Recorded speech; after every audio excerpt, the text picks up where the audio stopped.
Where do you want to start? We're going to talk just about meltdowns in sports history. Oh, yeah. And we can definitely do that. The Yankees meltdown, we all know, it's been thrown around. 5 unearned runs in the 5th inning. I call it the fatal fifth. The fatal fifth is what it was. And just Aaron Judge, guess how many errors he made all year? Off the top of my head, I'm just going to go out 3. Wow. Goose egg, none. Can 0. you imagine that being his first? Like he's not a bad outfielder for a guy 6'7". And we had just complimented him a couple innings earlier. About the catch he made in left center field against the fence. So he doesn't make errors. The easiest ball, but if you watch the video, he takes his eye off of it. They talk about it all the time. You got to watch it into your glove. He took his eye off for a millisecond. So short. And it wound up hurting him. Volpe, who, of course, had the grand slam, had a big moment. Kid always wanted to be a Yankee shortstop. He has a play to third base. The pressure of making the throw, throws it into the runner. There's a mistake. And then, of course, 2 people making a mistake. Rizzo. And I thought it was unbelievable. If you remember, the bases were loaded, and Garrett Cole was able to strike out Ohtani for the second out with no run scoring. And then he gets Mookie on a meek ground ball to first base. Easy. Okay? Easy if you execute. And both guys didn't do what they were supposed to. Garrett Cole did not run the cover as the pitcher does all the time. And number 2, Rizzo doesn't charge the ball. He waits back on it, which makes no sense. That one didn't make, With a runner, you have every time somebody comes up, you like, this guy got no wheels. This guy got wheels. You're supposed Mookie, to know. We all know. Has wheels. Right. And he's back on the ball, and when Mookie makes it, that was it. They got the 1 run, and then a couple hits. Freddie got a hit. Hernandez got a hit, and before you know it was tied 5-5. Yeah. All right, folks, that's our show. We'll get with you tomorrow. Yeah, but you know what? Meltdowns, there's a lot of meltdowns in sports. I don't know what comes to your mind. Well, I mean, listen, I think the reason why, I don't want to say I liked it. Obviously, I'm just pulling for the Dodgers. But what I mean is sometimes there's meltdowns where, like, you just can't make a shot. Or you just can't, you guys couldn't score if it's football or what have you. I think the thing for me that made this one interesting was you literally saw a mental meltdown. This wasn't just, and for the rest of the game, we shot 5 for 25, and we just couldn't hit one. That happens as well in baseball terms. Well, we just couldn't hit the ball. We saw that with the Rockets. You remember when they could not. They were 0 for 27. Yeah, remember that? They missed 27 straight three-pointers. You almost couldn't think do about that if you tried to do that. You couldn't do it. Yeah. It was the most unbelievable thing. That was one of those moments. That's what I mean when it's like, all right, so this happens. The actual physical end of it. Judge couldn't hit. The Yankees couldn't hit the rest of the game, and the opposite, the Dodgers could hit.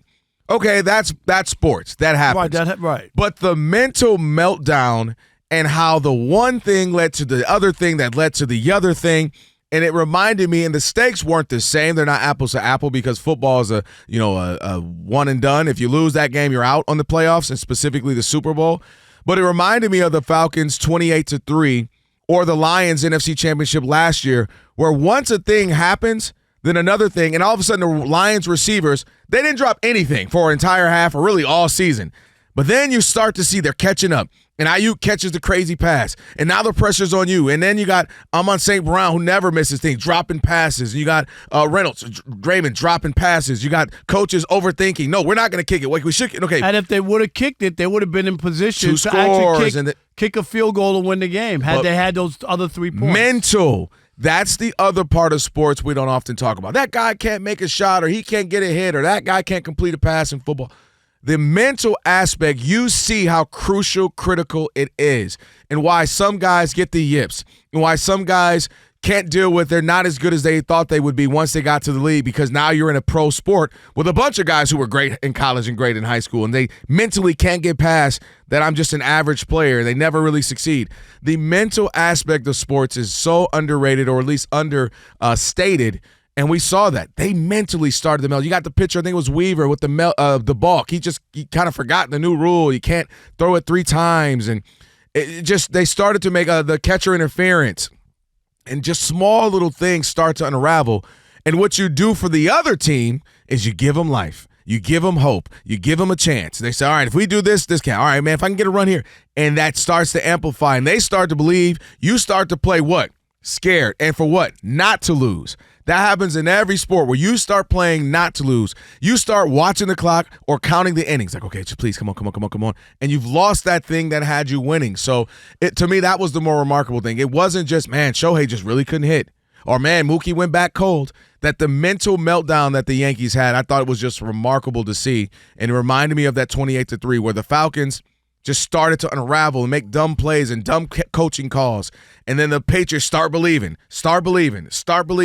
And then you get the outcomes that you get. It was crazy to be here with you to see, and then to be driving home and still hear it and see it like, oh, this is still happening. They're starting to unravel. And you got to remember, like, I've been covering baseball for 38 years. I mean, my first World Series was 1986, and of course, it was a ground ball to first base that went through Bill Buckner's legs, and then last night there was a ground ball to first base. Vince Scully has the iconic call, slow roll up along first, behind the bag, it gets through Buckner, here comes Knight, and the Mets win it. And here's what I'm going to say. That Red Sox won, remember, they were 2 outs, nobody on, and the 3 batters who got hits all had 2 strikes. To me, like a moment like that, the Falcons, when you're up 28-3, when you're 1st and 10 at the 22, and all you need to do is run the ball 3 times, kick a field goal, you're up by 11, and Brady can't beat you. The reason I look at those games as bigger meltdowns, the Yankees yesterday were trying to just survive to play another game. The Falcons was for the Super Bowl. Right. Like the Red Sox was for the World Series. Had they won that game from the Fox, they're champs. You know what I mean? Like, So yes, major meltdown, but not at the scale of if this was Game 7 and there were 5-0. It'd be the worst meltdown in the history of mankind. Am I right? Yeah, the without a doubt. Without even thinking about it. That's why I was saying it's not apples to apples as far as the actual outcome. Obviously the Dodgers won. It wouldn't have meant that the Yankees would win. Right. I just meant in a singular game, seeing things keep unraveling, not making sense. Balks, catcher interference, easy outs to third don't become not easy outs to third. Oh, that's a simple, just cover first base. Oh, wait, no, you go. No, I got to know you go. It's like, it was remarkable to see. And you got to credit the Dodgers again for making the hits or still coming back to score, right? They could have lost 7-5. Okay, you got that 5-run inning, but you didn't score again, and then you lose 6-5 or 7-5. They still had to get hits, they still had to make plays, and they were able to do that as well, man. And so it was just crazy to witness, without a doubt.